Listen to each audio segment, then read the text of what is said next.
thank you to Nutshell for sponsoring this video. Hey guys, it's Dave. Welcome back to the channel. Thank you so much for watching. Today I want to talk to you a little bit about a story that came out yesterday regarding Firefly Space, how this touches on the valuation of Rocket Lab, and really just the broader story of what I'm seeing as a massive valuation mismatch between launch companies in the private markets and launch companies in the public markets, with those companies still in the public markets receiving vastly inflated valuations really just make no sense to me. Before we dive into this, I do just want to make clear that I'm not saying I'm angry or dislike Firefly or even Relativity Space. I think, I'm just a guy talking on the internet, and anyone who's actually out there working on building a rocket that goes to space really does deserve my respect and admiration. But I am upset at the valuations they're getting. Mostly, if I'm upset with anyone, that would be the people representing private capital on the private markets, writing those checks at valuations that seem quite inflated, at least compared to what Rocket Lab is getting. Obviously, once you do identify this value mismatch, the question becomes, is it Rocket Lab that's undervalued, or is it these companies that are overvalued? We're going to take a look at that today. Before we dive into that, though, first, a quick message from today's sponsor. If you're tired of cheap, poorly made phone cases and holsters, then today's sponsor, Nutshell, is for you. They make premium handcrafted phone holsters using only the highest quality, genuine leather, and come with a 2-year warranty in the event of any problems. Nutshell is offering an exclusive 10% discount code for viewers of this channel with code DAVEG, or by clicking the link in the description down below. I have a couple different models myself, and I can confirm that they're all very high quality, and it's great not to have my pockets overflowing with phones and wallets during my workday. Nutshell is also a New Zealand-based small business, so if you happen to be a Kiwi and like supporting local as well, definitely give them a look. Thank you again to Nutshell for sponsoring this video. Now let's get back to it. If you're not too familiar with Firefly, they are a pretty interesting company. They were featured in Ashley Vance's book, When the Heavens Went on Sale, if you want to do a deeper dive on the company. Basically, they're pretty close to a direct competitor to Rocket Lab when it comes to the launch side of the business. Not so much on the space system side, but we're going to get to that a bit later. When it comes to launch, they do have their smaller rocket, although still larger than an Electron. Both rockets fall under the small launch category. Theirs is called Alpha, and they're working on another rocket very comparable to Neutron in size, going to launch from the same location, just next to Neutron, and really both in a lot of ways very comparable. That is their medium launch vehicle. Hopefully eventually they will come out with a cooler name for that when they launch. So the story that really set me off and kind of led to this video is here beside me. We do have the news breaking that Firefly backers are looking to explore a sale of the company on the private markets, valuing the company at $1.5 billion.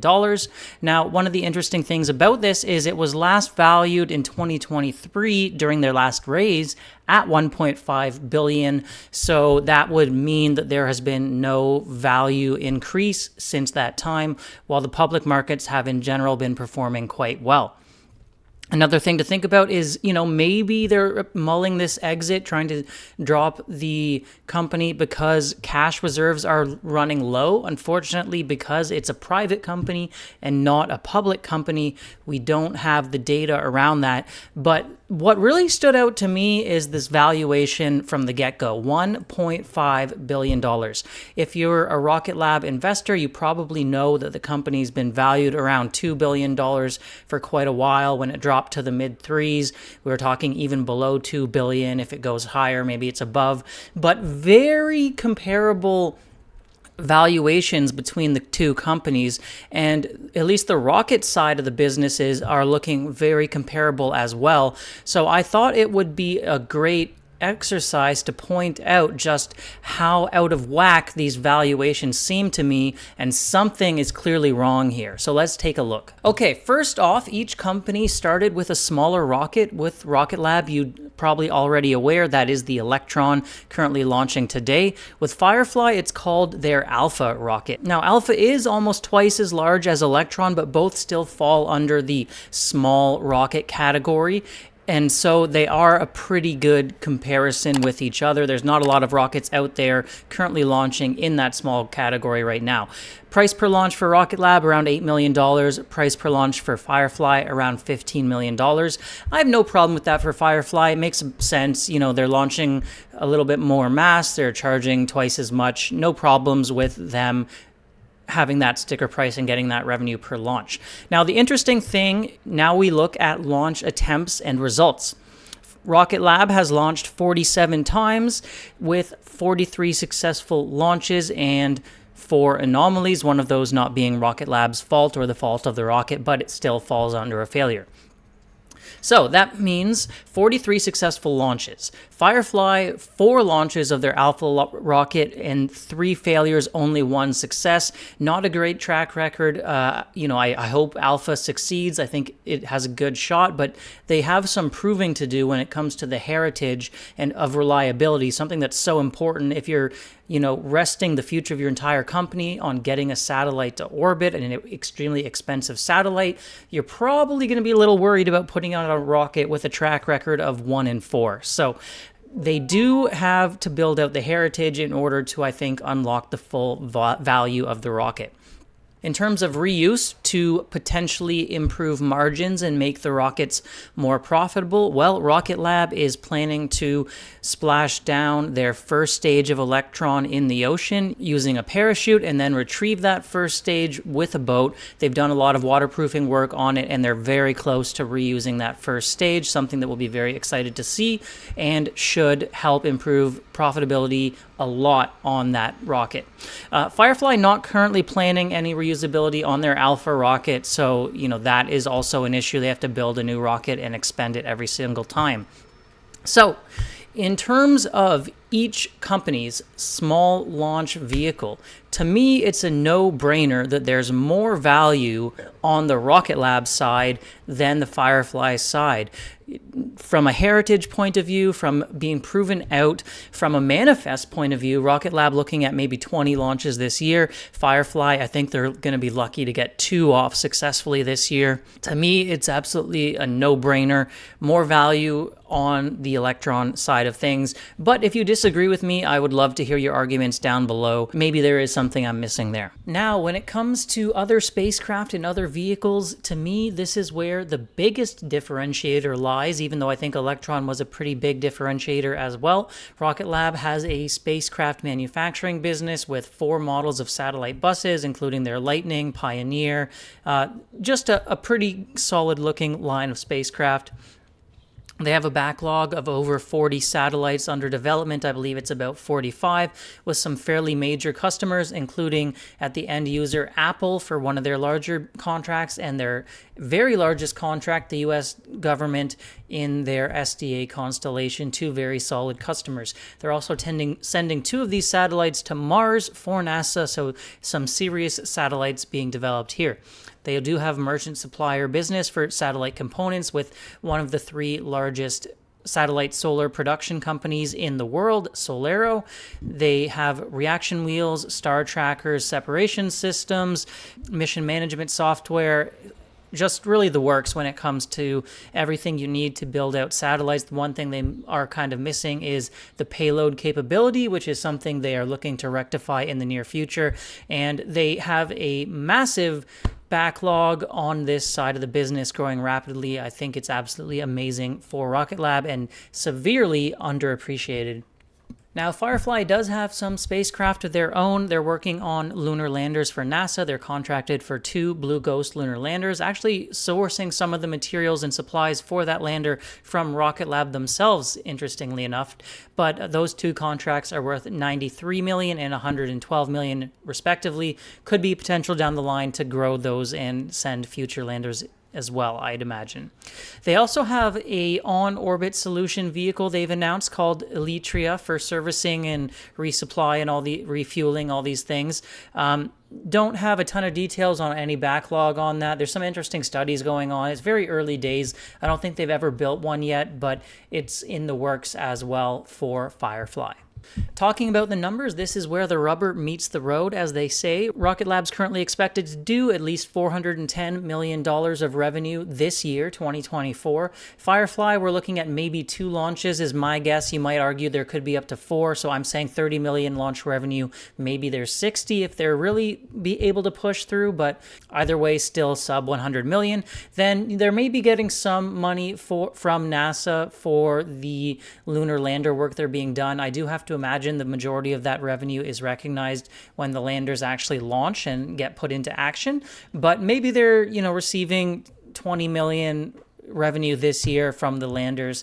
That's just a complete guess on my part. So we're talking maybe 50 million to 80 million dollars. They're also doing a couple studies for different use cases for technologies for NASA. Maybe you throw in a bit of extra change there. Still, to me, looking at less than 100 million, which is, less than 1/4 what Rocket Lab will be doing this year. Relativity Space, another company I'm going to talk about later on, currently has no revenue as well. So obviously that is far inferior to $410 million this year. If you're not too familiar with Relativity Space, they're another new launch company. Their claim to fame is their expertise and reliance on 3D printing technology, although they did walk that back a little bit lately. They are working on a large launch vehicle called the Terran R. They previously started off with a smaller launch vehicle, same type of size as Firefly's Alpha, before ultimately canceling that after a single launch attempt. Final chart here to compare these 3 companies today: Rocket Lab, Relativity, and Firefly. Rocket Lab with 47 launches on their small rocket, 43 successful. Firefly with 1 successful, Relativity 0 successful, and then they canceled that rocket. In terms of their medium or large rockets, Rocket Lab in development, first stage reuse, first flight 2025. Firefly has a medium lift vehicle in development. First stage eventually will be reused, but it's going to start off being expended. First launch also planned for 2025. Terran R in development. First stage is planned to be reused as well. First launch planned for 2026. Other businesses, as I said, Rocket Lab doing a ton of revenue, growing rapidly on their space systems business. Firefly doing okay. They've got some interesting contracts for lunar landers, as well as the potential for that space service vehicle and, potentially growing that business as well. Relativity, they've said their only launch right now. They're not selling 3D printing technology to other companies. So they're not really having any other business at this time.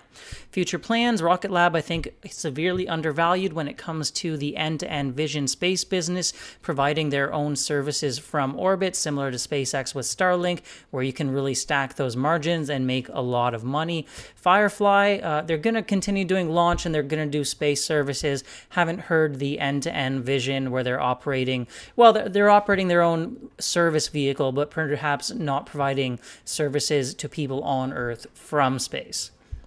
Relativity, as far as we know, they're just going to be a launch company. Potential 3D printing technology could maybe be of some use down the line elsewhere. But as far as they've said right now, they're just doing launch. So valuations, Rocket Lab, $2 billion. Firefly, $1.5 billion. Relativity, $4.2 billion. To me, as I said, this doesn't stack up. Probably a combination of Rocket Lab should be being worth more and Firefly and Relativity a bit less, especially for Relativity considering the other business and future plans columns. We're really looking only at launch, which I think is not where you want to be for the future of the space industry. So what do you guys think? Do you agree with me that Rocket Lab is severely undervalued compared to these 2 competitors?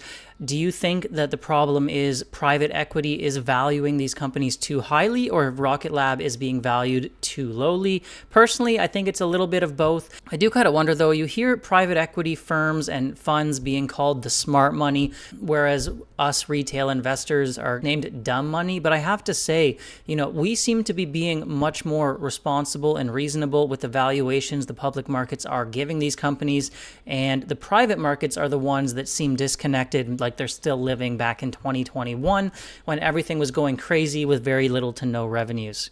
Something that maybe those companies are starting to realize as they're thinking about trying to exit their position with no increase in value since 2023, and that Relativity is trying to raise just an astronomical amount of funds to build out their next-gen rocket. Rocket Lab's budget for Neutron, $300 million. Relativity's, in the billions, and probably not 1 billion either when it comes to Terran R. When we do notice these value mismatches, I often think there's an opportunity to make money. It's one of the reasons I'm invested in Rocket Lab. I think it's misunderstood, especially when we talk about the grand vision for the end-to-end space company operating their own constellation. Those other two companies, I don't even think have that real grand vision, at least right now, that Rocket Lab does. So I would even say that's another point in their favor long term. To me, this is just messed up. The valuation is wrong. Something is incorrect here.